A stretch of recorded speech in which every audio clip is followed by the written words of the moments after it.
Good afternoon, everyone. My name is Dr. Sasha Ruane Borges-Ho. I use she, her pronouns. I'm a psychology associate with the Student Counseling Services at Iowa State University, and I'd like to welcome you to yet another installment of one of our live workshops here on YouTube. Today's topic will be about anxiety as it shows up during stressful times. I do want to just note that initially, as we were kind of planning these topics, this was originally called Anxiety During COVID-19. A lot has happened since then, so we kind of adjust and shift with the times, and I wanted to make sure that we were acknowledging and incorporating kind of current stressors, as well as chronic stressors that might be coming to the surface a lot more in different ways. Before we jump into everything today, I want to first just remind you of what some of the workshops are that will be coming up, as well as workshops that have already happened. They are available to you to review. They were live at one time, but they are going to remain on YouTube for, as far as I know, for the foreseeable future, so that you can always review them. There is a lot of helpful information in them that, while, for example, substance use during COVID-19 makes it sound like as if it's just about COVID-19 or substance use occurring during COVID-19, it's not just useful then. So please, if you see that there's a topic there that stands out to you or that could be really important or useful, feel free, take a look through our library. We've got a lot of different live workshops that are still up. Coming up next week, we have Being Stuck Together in a Good Way. We've got Life Hack, Going Home for Breaks, and then we have an ACT workshop. ACT, or ACT, is Acceptance and Commitment Therapy. It's all really about how do we make use of ways of accepting our experiences, committing to our values, and making choices that for us feel like they're congruent with who we are and what matters to us. For today, we'll learn a bit about anxiety as it tends to show up during these periods of intense stress or higher than typical stress. We'll learn about some strategies that can be useful in managing those anxious thoughts and anxiety in general. And then we'll talk a little bit about some resources. At any time during the video, you can also check the description down below. I've got some links there, some extra resources, and stuff that will show up kind of at the end of the presentation will also be there as well. So I made reference to this. It's been kind of a stressful time. Maybe during kind of the transition of managing social distancing during the pandemic has shifted immensely the way that you live, work, study. And on top of that, kind of what's happening in public discourse right now around police brutality, around institutional and structural racism.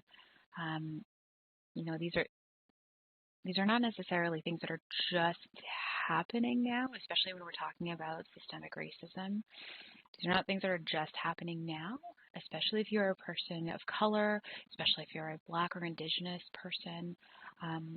Those experiences are not new, and yet when we're in a time where this is part of the public discourse, and it's part of the public discourse in a really present way, it can feel really overwhelming, it can feel validating, it can feel exhausting. There can be so many different emotions and reactions that come to the surface when this is now suddenly that people that you had hoped would talk about it or who had never talked about it are starting to talk about it. And so right now is a particular time in history where we are faced with a lot of stressors. And so you might be feeling, for example, like you are very present with your stress. You are bracing yourself maybe. Maybe you are very aware of all the different ways that stress is impacting your body, impacting your relationships, impacting your relationship with yourself, your thoughts, your emotions. Maybe you're experiencing a bit of a desire to step away from it. Maybe you notice yourself kind of just trying to push through, like, okay, this is all happening right now, but I gotta make it through. I've got these tasks or I have these responsibilities, and I need to push through. I need to make my way through this somehow. However it is that you find yourself experiencing stress right now, you might find that among the ways that stress is manifesting and showing up is with a lot more anxious thoughts. Kind of talked about this already, but I just want to acknowledge that the stress that we may be experiencing could be coming from various needs being impacted or not met currently. To the right of your screen, you'll see the Maslow's hierarchy of needs. I mean, this is a pretty old understanding of kind of what our needs are as people. But in many ways, it still is applicable where we think about it as a hierarchy. We're at our basic needs, our physiological needs. We move up to safety, love and belonging, esteem, and self-actualization. But right now, there are a lot of stressors that may be impacting kind of the most basic of needs in your life right now. The pandemic could have been impacting your health or the health of those around you, the rhythms of your day-to-day living, access to finances, housing, food, your access to work, relationships, the different roles that you play in your life.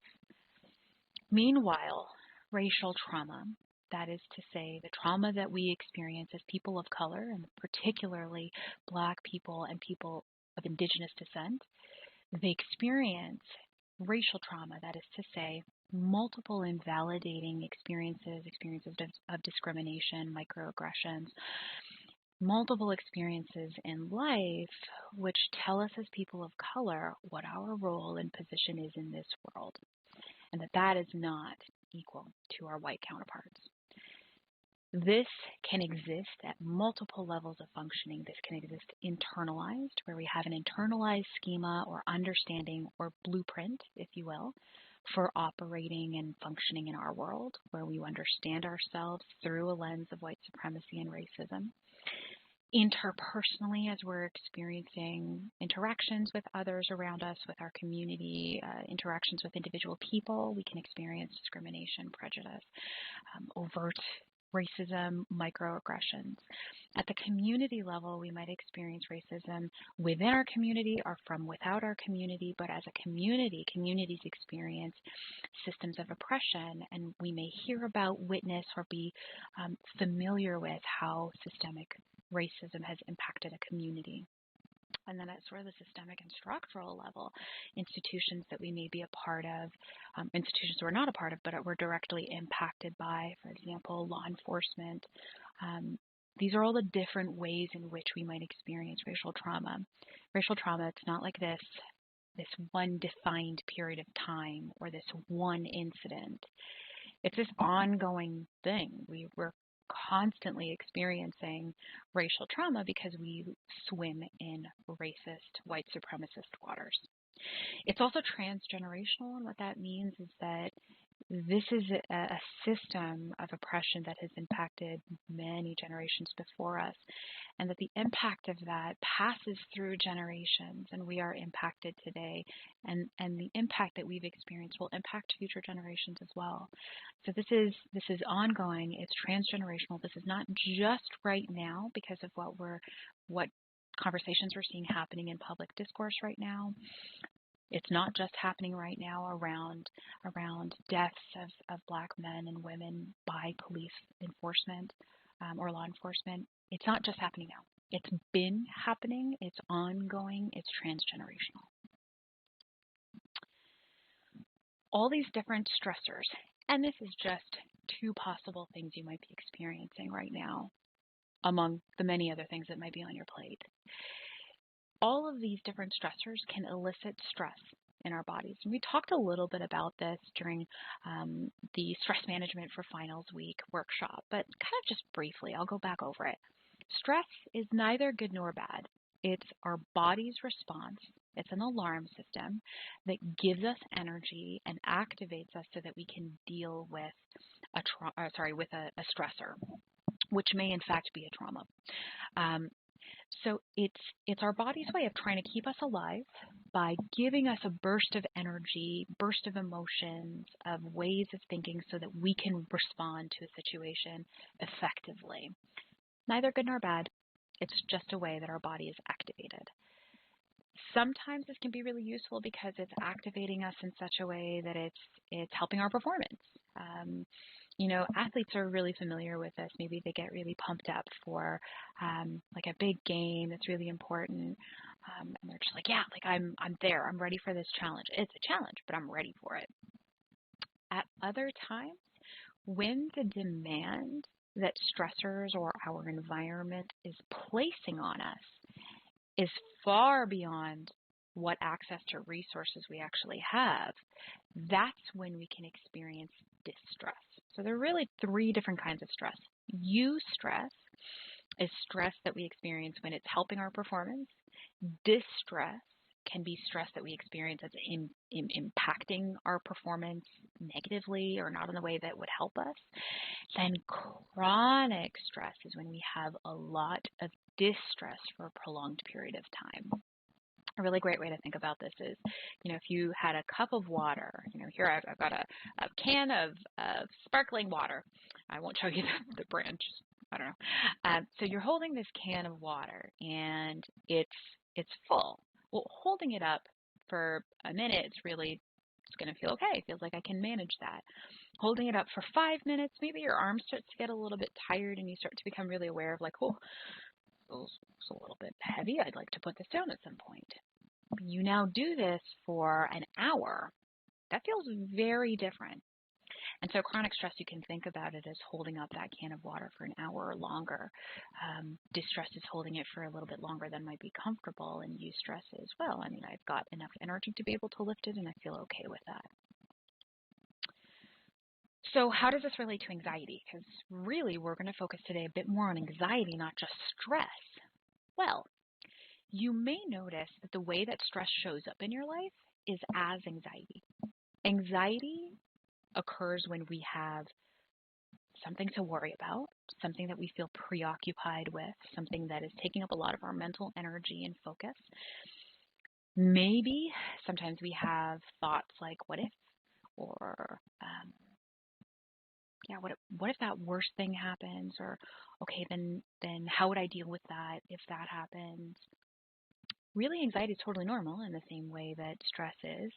If you didn't experience any anxiety ever, I would worry about you, because anxiety is our body's way of flagging us down and saying, hey, I need you to pay attention to this thing.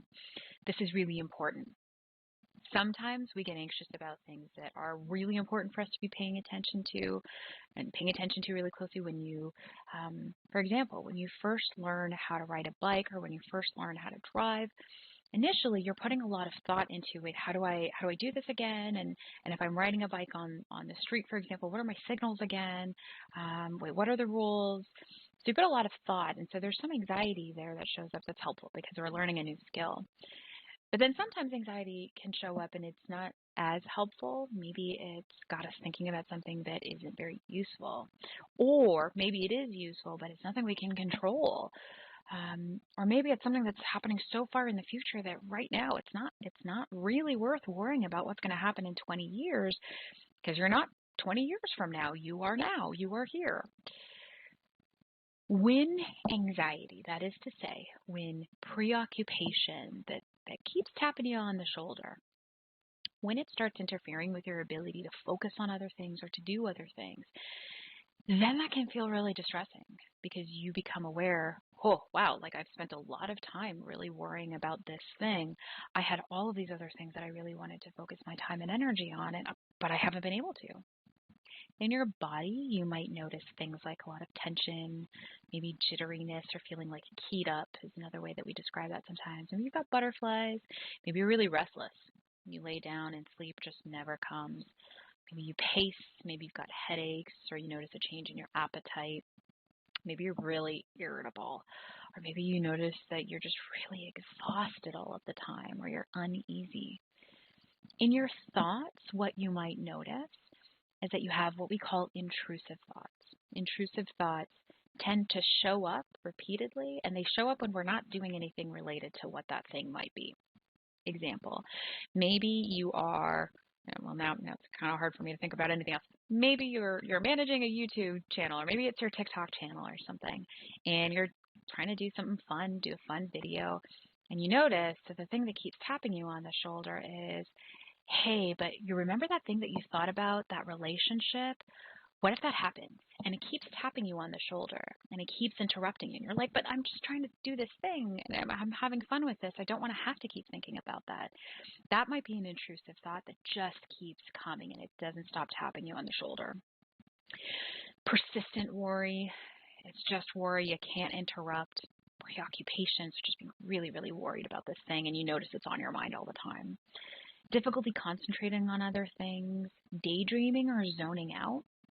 If you've ever had the experience of, let's say you were watching a show and you notice that like 10 minutes goes by or some amount of time goes by and you kind of snap to and you realize, like I actually don't really remember what just happened in the previous 10 minutes. You were probably experiencing something like spacing out or zoning out or daydreaming. And then you realize sometimes in those moments you're able to name like, oh, well, I know what I was thinking about. I was thinking about this event or I was thinking about this relationship or this thing that happened or this thing I'm worried will happen.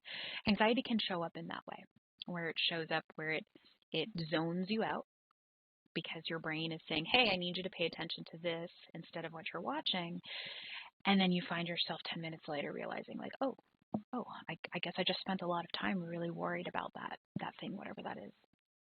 The thoughts very often are things like, what if this happens?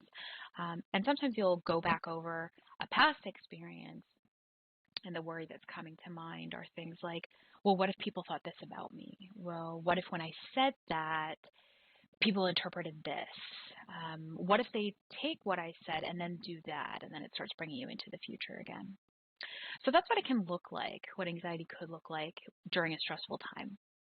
You might notice that you experience it more in your body or more in your thoughts, or that you notice that you tend to experience both of these at pretty equal levels.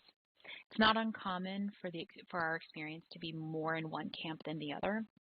That's pretty typical. It's not that unusual at all. So if it feels like one of these categories doesn't feel like it fits you very much, but the other one's like, oh yeah, that sounds a lot like what I've experienced, then chances are we can still call this anxiety even if it doesn't feel like you can check off the other boxes. So during a really stressful time, like concretely, anxiety can look like feeling like you really need to research whatever it is that's got you feeling really anxious.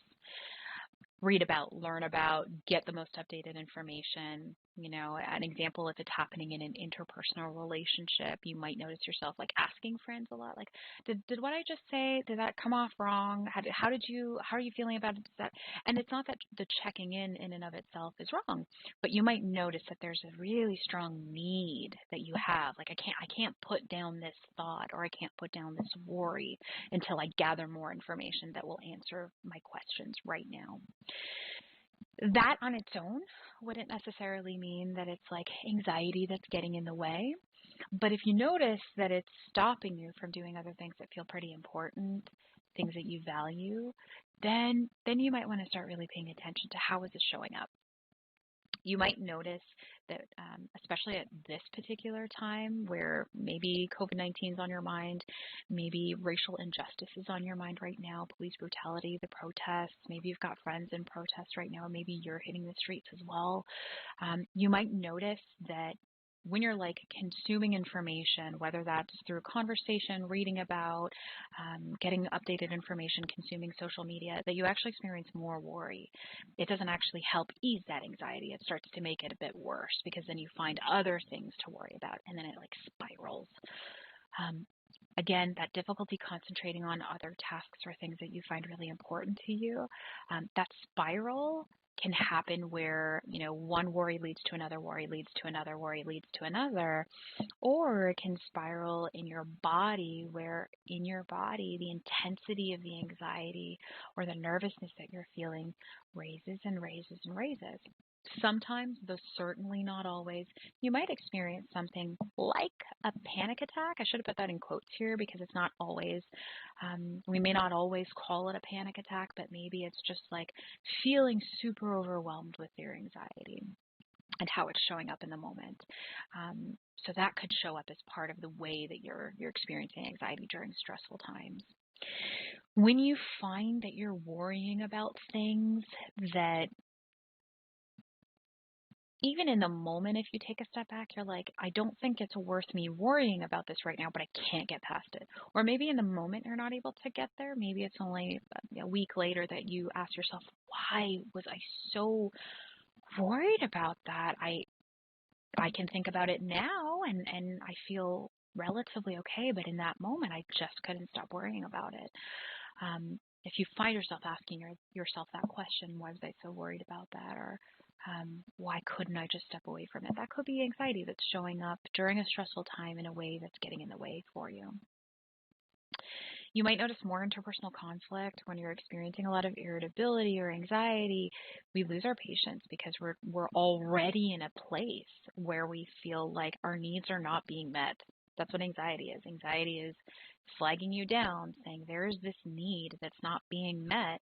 And so when we're already feeling that way, it can be really easy in a relationship to feel especially frustrated with whether it's an argument or whether it's a need that wasn't met, or even if it doesn't really feel like it was a very important need at one time, suddenly smaller needs feel like much, much bigger needs or very important needs. You might notice you feel out of control. Like, I can't control anything in this situation. I don't know what to do, or maybe there's a sense of helplessness. I can't do anything about this situation whatsoever.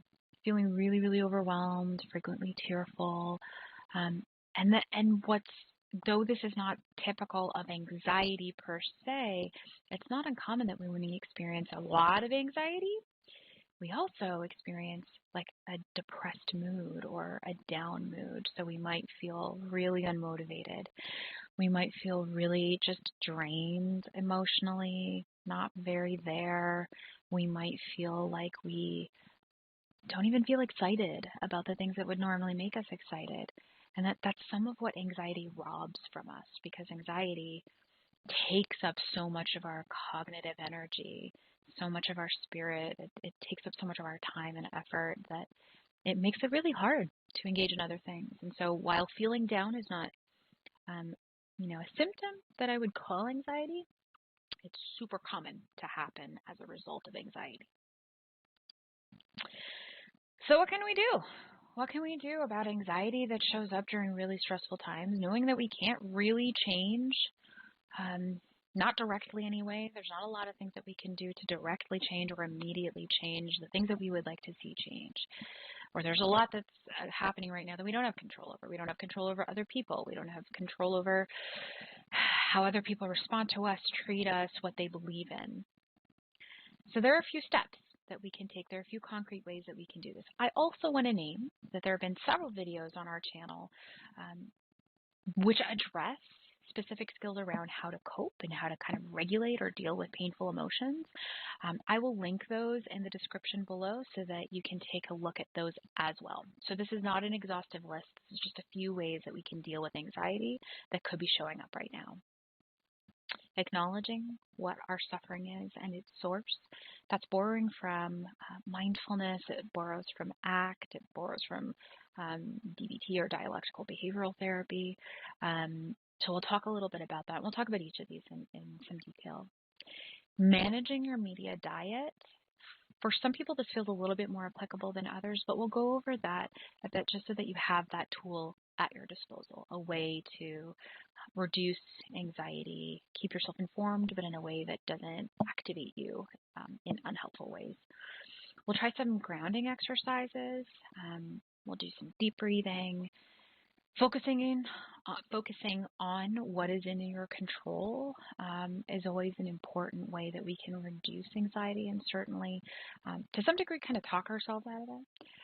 And then finally, finding validating spaces, validating relationships, places where we feel like we can get support. And that's really important when we're thinking about how do we cope.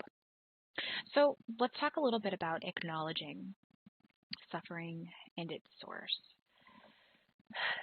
The way that we can try to deal with anxiety is first to acknowledge that it's happening and try to find a place of acceptance around it. And I don't mean acceptance insofar as, oh, well, this is just the way I'm going to feel all the time, or there's nothing I can do about it, or it's totally okay and great that I feel this way.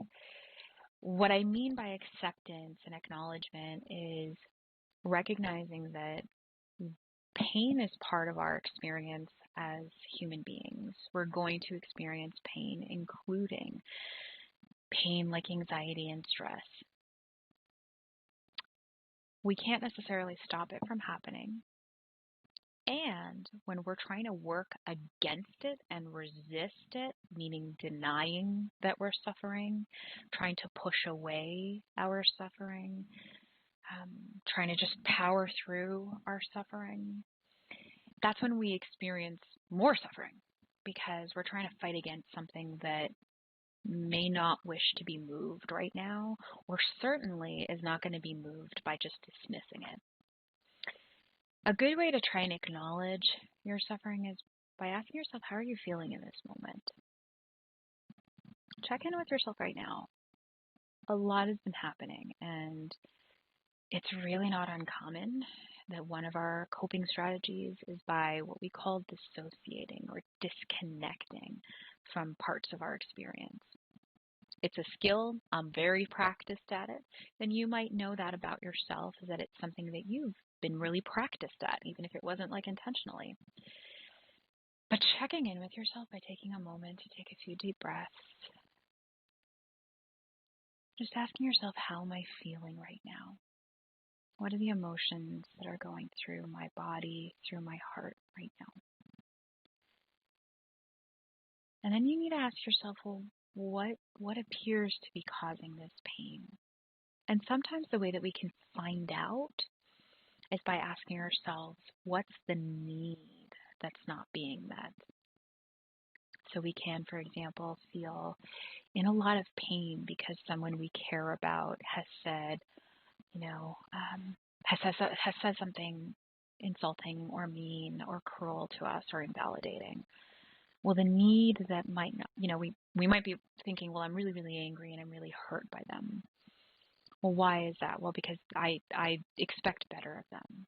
And the list could go on. I mean, we could keep kind of dropping down and continuing to ask, well, what's that about? What's that about? But if we ask, like, what's the need that isn't being met? Well, it could be, in fact, the need to feel validated, to feel safe in that relationship, to feel seen, to feel accepted. And when we're able to identify what's the need, it starts to feel a little bit more clear.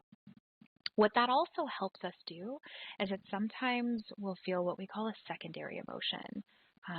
So maybe my primary emotion when someone said something really cruel to me was that I was feeling a lot of hurt and pain, but the emotion that I start connecting with the most is the anger. Well, the anger is valid and it's important, and there might be something about that primary emotion of just feeling hurt that maybe is a bit more accurate to what's actually happening, what's the need that's not being met in me. So it's worth asking yourself that question, what's the need? And maybe there's multiple needs. So that's just important to keep in mind. It's worth asking ourselves sometimes, is there another explanation for how I'm feeling right now? Part of the reason that I say that is sometimes, not always, but sometimes our perspective is not reflective of what the other person's intentions might have been or what the other person's impact or intended impact might have been. Maybe the really cruel, mean thing that I heard was actually really important constructive feedback I needed to hear. And so I might have to stop and think, well, is it possible that instead of wanting to hurt me and wanting to invalidate me, someone was actually trying to be supportive and provide me with important constructive feedback? On the flip side of things, sometimes asking ourselves, could there be another explanation, can actually be super relieving, because it could also tell us, wait a second, it's not me. It's not that I am such an awful person It's not that their feedback was accurate, or it's not that was any of these number of mean things that I heard. Maybe this is just about them. Maybe this says more about who they are than it does about me. So asking yourself this question isn't so much about trying to undercut ourselves, but just trying to reality test. Like, how accurate does this feel? And sometimes where we land is, no, I was right the first time. And sometimes where we land is a little bit different than that. And it's okay one way or the other, no matter how that turns out. Expressing how we feel is really important. Just kind of at the level of the brain, neurologically, what we're doing when we express how we feel is that we're bringing all of that emotion from our right side of our brain over to our left side. And what happens when we do that, when we bring information from one side to the other side, is that we're encouraging processing and consolidation. We're encouraging our brains to do what they already naturally do, which is heal. And so it can actually be so important that we set aside time to express how we feel, whether that is through words. Maybe we write it, maybe we speak it aloud, maybe we say it to somebody else, maybe we create something, or maybe we move our bodies to try and find a way to express it. But it can be so important, not just because of, catharsis or letting it go. That's not well supported really in the research. It's actually because when we express it, we're adding words to our experience, which helps us make sense of our experience. It doesn't have to be explicitly words. Maybe there are ways that you express yourself that feel so much more congruent to who you are. Maybe that's through some kind of artistic outlet, music, singing, creating some kind of artwork or sculpting. Maybe it's through movement. Whatever way of expression has made the most sense to you will help you make sense of the pain that you're feeling. Reminding yourself that your anxiety, your pain are valid is a really important step. Sometimes we skip it because maybe it feels hard to tell ourselves this is real and I have a right to how I feel. I am entitled to feel the way I feel. That can be really hard. We're also not always taught how to do that. Sometimes we're taught that we're actually supposed to be pushing away our emotions. So it's a really important step. And it's also an important step because irrespective of where you land on what's the cause or the source of my pain right now, irrespective of where you land, your pain's valid one way or the other. I've never seen somebody overreact in a situation. And what I mean by that is even when to someone else it doesn't feel like all the facts and numbers add up, there's always a reason that we're having the intensity of reaction or emotion that we're having in the moment. And part of our job is to try and figure out, well, what is it that's contributing to that? What is it that's got me feeling this way? Not because how I feel is wrong or that I'm overreacting or that it's not okay that I feel the way I feel, but because when we better understand it, we can do something with it. This is a little bit of a callback to Kate Van Pay's workshop last week, but showing yourself some self-compassion, the kind of compassion, the kind of kindness that you would show to other people. Showing yourself that kindness can be really important as you are acknowledging your suffering, as you are accepting it, and recognizing that it's there. Managing your media diet. I mentioned that maybe for some people this feels really, really relevant. For others, it might not. But managing your media diet might be a really important way of managing your anxiety during stressful times. For some people, being able to consume a lot of media, whether that's news, whether that's documentaries, whether that's social media, whatever the source, helps alleviate some of the anxiety because it feels validating, or it feels like they now are equipped with more information. They can do better. They can manage the situation better. For others, and some of the time for all people, doing that actually doesn't help. And it starts to elicit more anxiety, more worry, more preoccupation, and we find ourselves kind of spiraling. So some tips, some strategies to manage your media diet include, and are not limited to, choosing reliable sources. When we choose reliable sources, we know that we're getting information that, while it doesn't mean that it's always accurate, it has a much higher chance of being accurate. So choosing reliable sources can be a really important part of how you manage right now. Reputable news sources.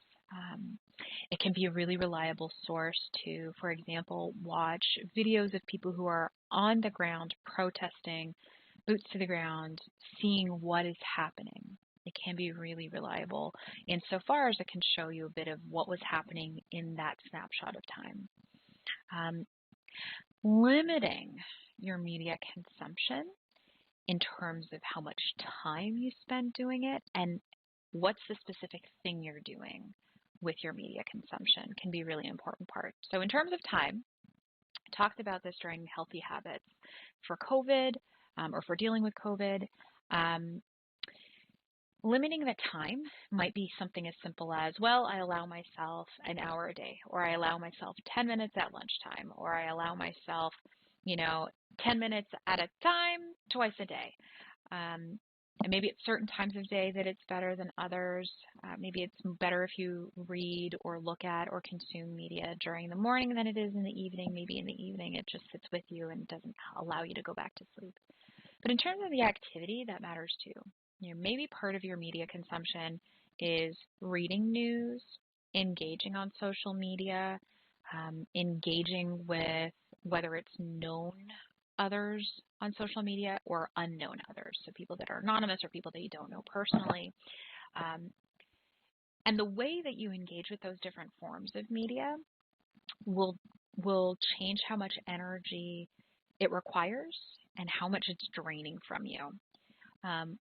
For example, if the way that you're engaging on social media feels really validating and it feels like you have managed to surround yourself with like-minded people, people who validate your pain, people who don't try to tell you that it's not real or that there's no reason for you to be worried about COVID or there's no reason for you to be worried about racial trauma or police brutality, that you're not surrounding yourself with people who are, as examples, who are completely missing, seem to be living in some kind of different reality, but really validate your own experience and that offer you maybe challenging argument that feels manageable, that you're like, oh yeah, okay, that's a different way to think about it, and I feel good that I engaged in this conversation, in this dialogue on social media. If that's how it feels, then maybe it doesn't feel like it's taking a lot of your energy. Maybe it actually feels like it's restoring and refueling you.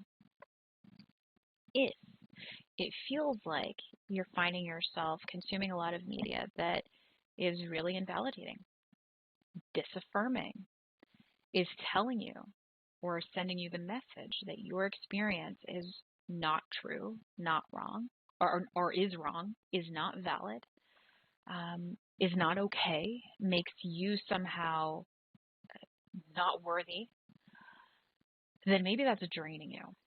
If you're finding yourself engaging in conversation on like Twitter, for example, where you're going back and forth and you are having arguments with people and it feels like it's eliciting a lot of anxiety or frustration or anger, maybe that's a time when you need to think about how much energy am I willing to put into this and what are the ways that I'm going to then refuel. So thinking about limiting your media consumption by time and by the specific activity.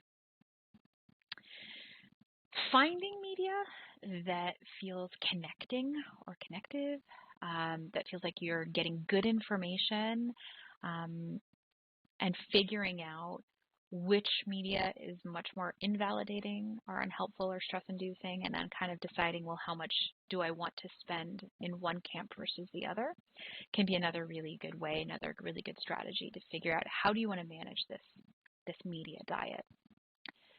I want to encourage you to think about your unfollow, your mute, your block, your report functions, to make use of them when you need them.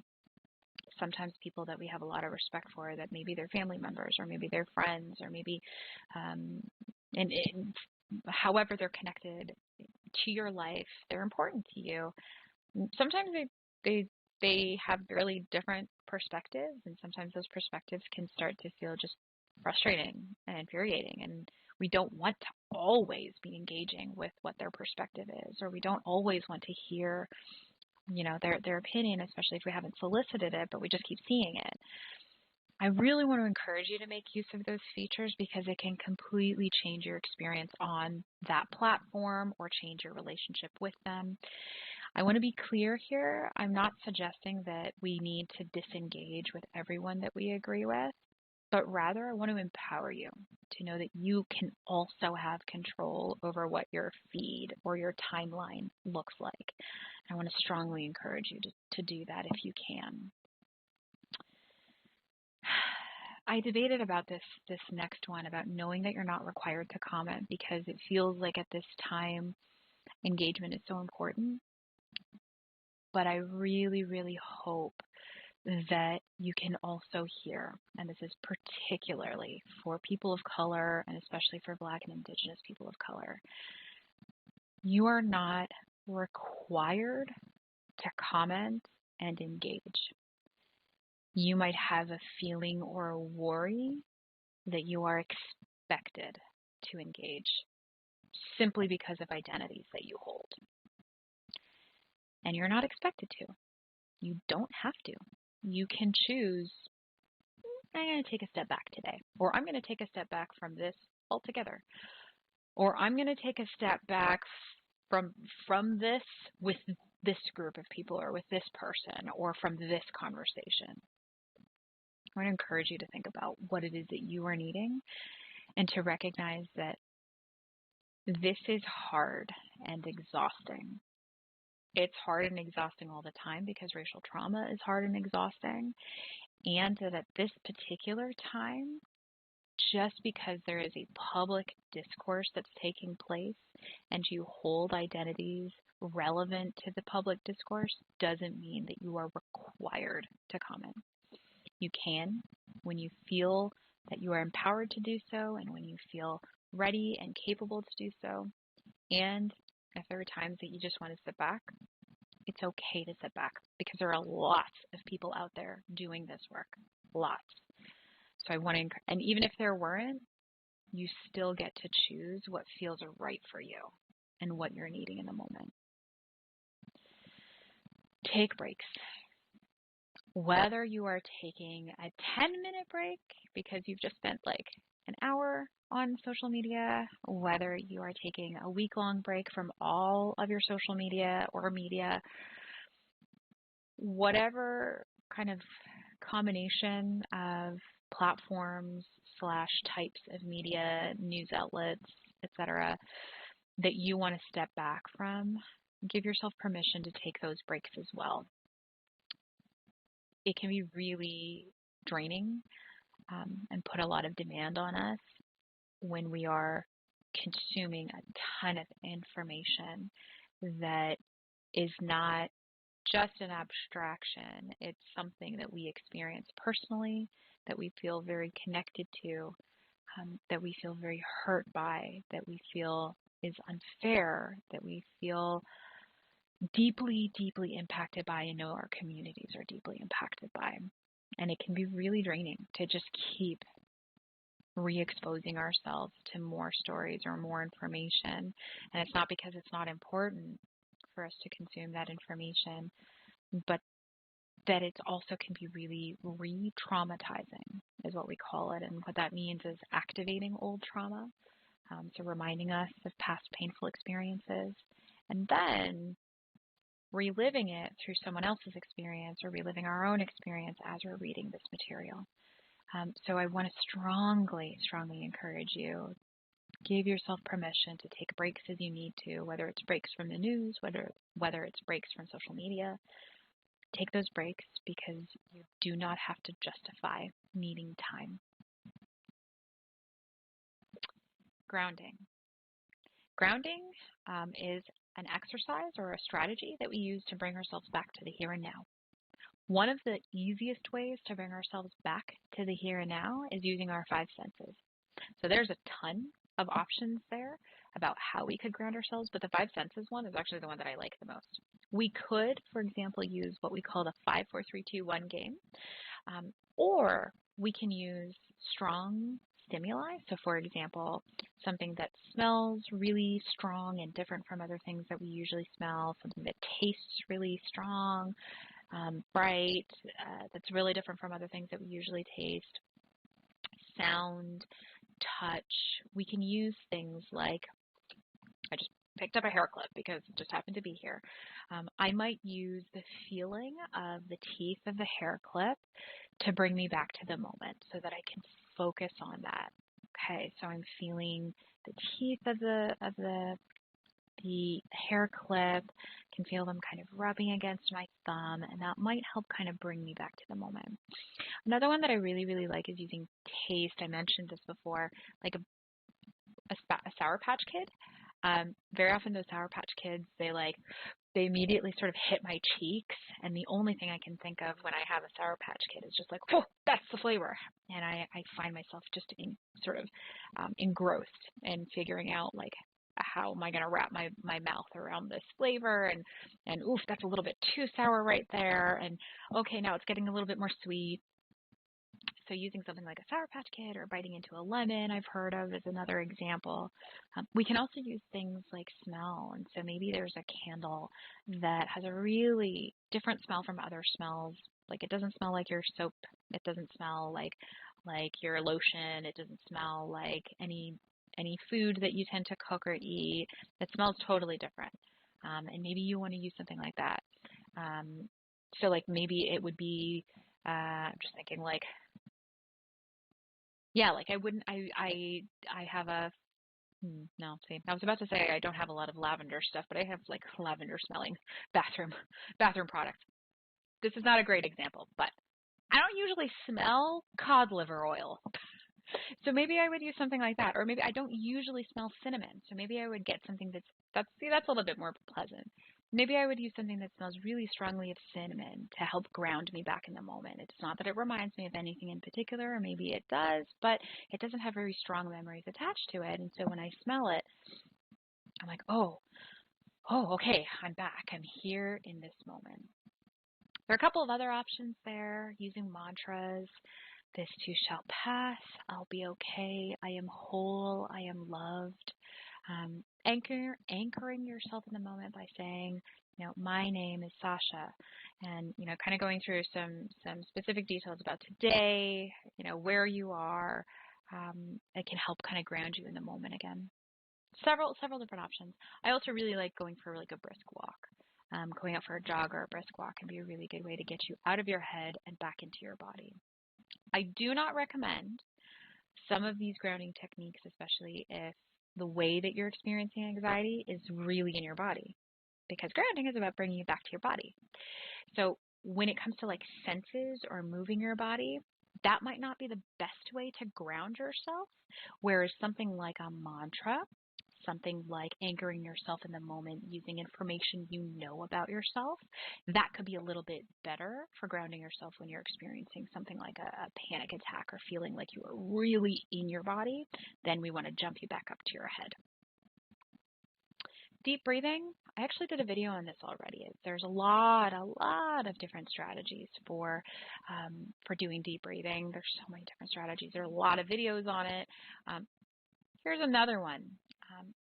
Inhale slowly for 5 seconds.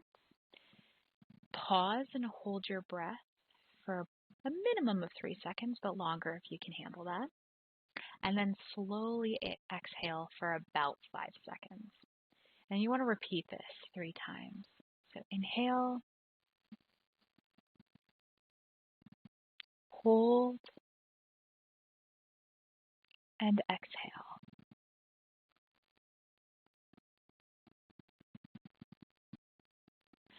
As you're taking those breaths, you want to actually feel your chest and belly expand and then feel them kind of contract again as you're exhaling.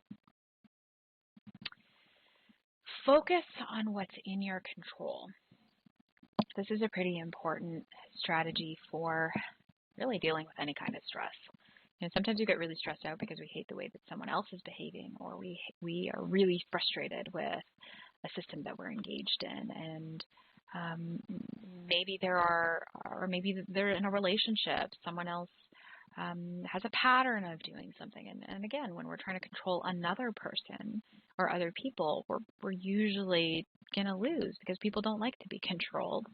And when our anxiety is about wanting to control other people, it doesn't really get us anywhere. So thinking about kind of how anxiety might be showing up, there might be some parts of your anxiety that feel like they are in your control, but when you find yourself anxious about things you can't control, it might be worth reminding yourself what you do have control over. We have control over our own actions, our own words. We have control over the way that we treat ourselves. We have control over our values. We can choose to take an inventory of what we value and decide if we want to shift things around and decide if we want to spend our time differently. We can also decide how we spend, and here I kind of put a bit of an asterisk. We can decide to some degree how we spend our free time. And this might look a little bit different, especially right now, where you may not be able to do all the things that you would normally be able to do, where if you are living at home with guardians or parents, that maybe how you might spend your time, your free time, might look a little bit different now than it used to. Maybe you have a little less freedom, or maybe your different roles in your family require that you are taking care of other siblings or others' children, or maybe there are certain responsibilities that you fulfill when you are home. So I do also want to put that asterisk here. Broadly speaking, outside of those responsibilities, we can also choose how it is that we spend our free time. I also realize that this can feel really frustrating too, to think about what is in our control, what isn't in our control. And I just want to acknowledge that it can feel sometimes hard to acknowledge and sit with the fact that there's a lot that does feel out of control, or that we don't feel we have a direct influence on. It doesn't mean we have no influence, but we don't have direct control. It's not as simple as I would like this issue to move in this direction. We're not always able to do that. But there's a lot in our day-to-day that we're able to control, and I want to encourage you to think about what is in your control so that you can focus your energy and time on things that both matter and that are in your control, instead of finding yourself losing time and energy to something that maybe you don't have direct control over. Finally, validating spaces and relationships will be a really, really important way that you can cope with anxiety, because validating spaces and relationships are important irrespective of what we're dealing with. But when we're under a lot of stress, that can feel really relieving. It can feel healing. It can feel so important in the way that we cope.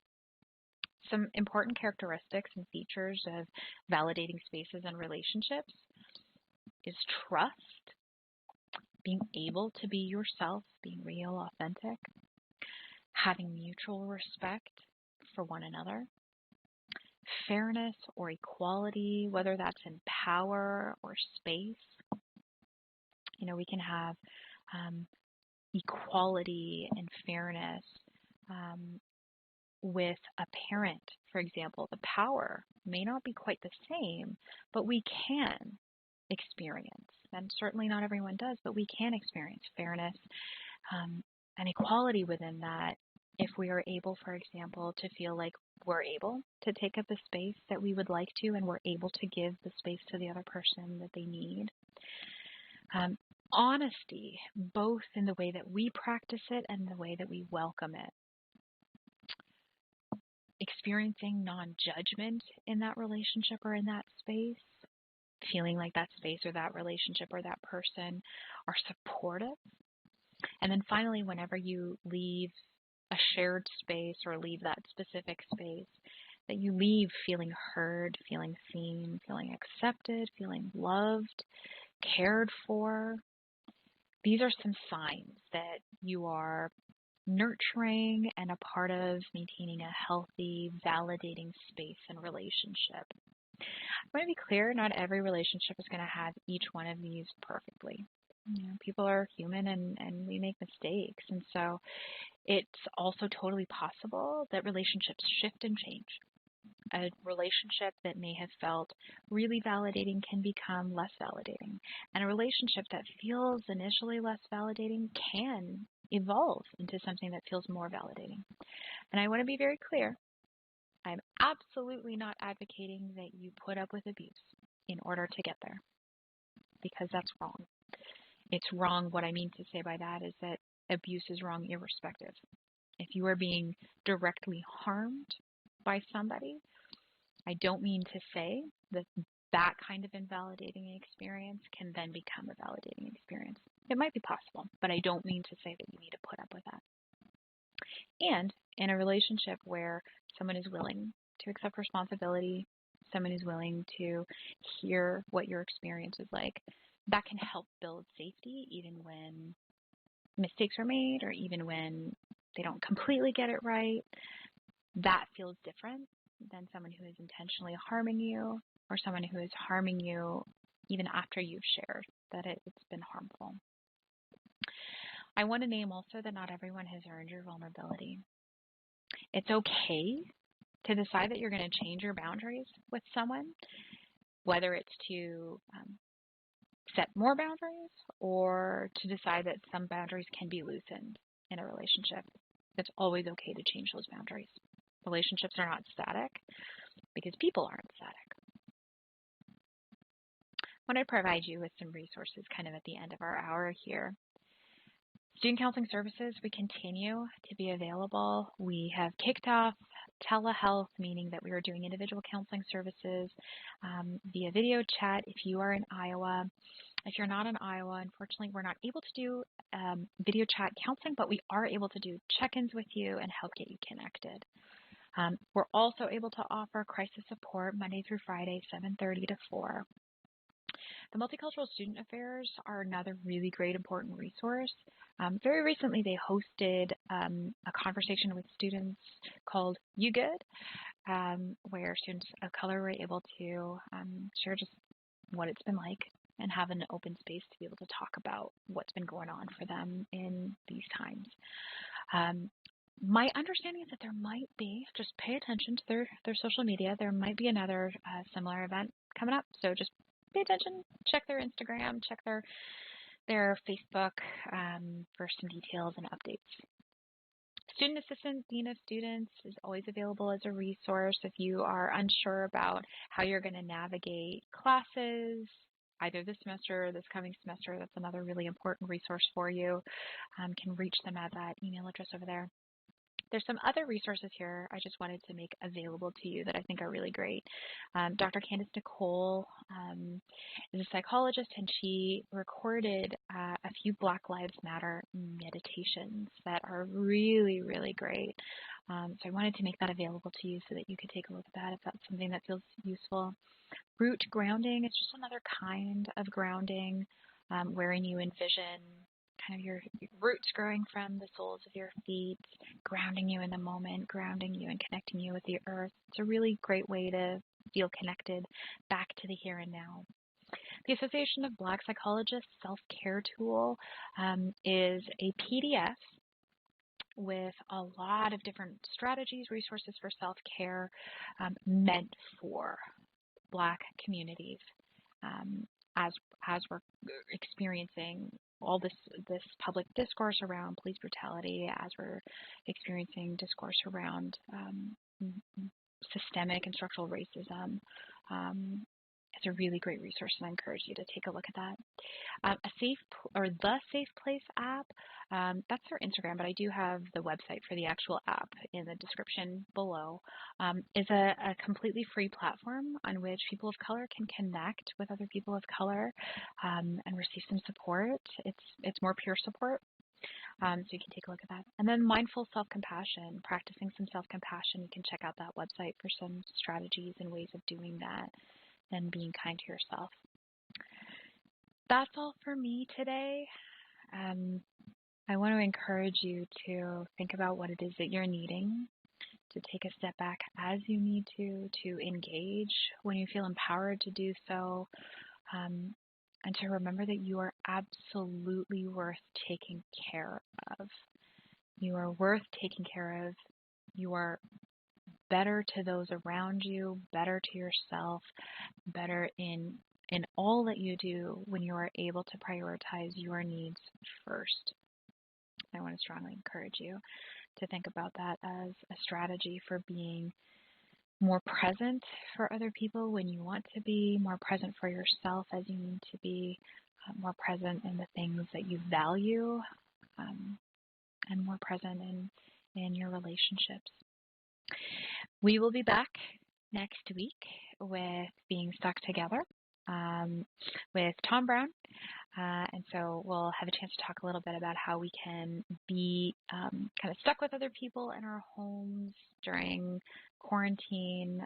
Tom may kind of adjust this a little bit. You know, we've all been sort of making adjustments based on what's going on right now. So that, don't quote me on that, that might kind of shift and change. I want to encourage you to give us a call at 515-294-5056 if you're feeling like you could use some additional support. And always want to remind you about the ISU Crisis Text line by texting ISU to 741-741. Alternatively, the National Suicide Prevention Lifeline number, I don't know that one by heart, but that's in the description down below as well. We will see you next week. I am wishing you peace and tranquility, wishing you restoration and healing.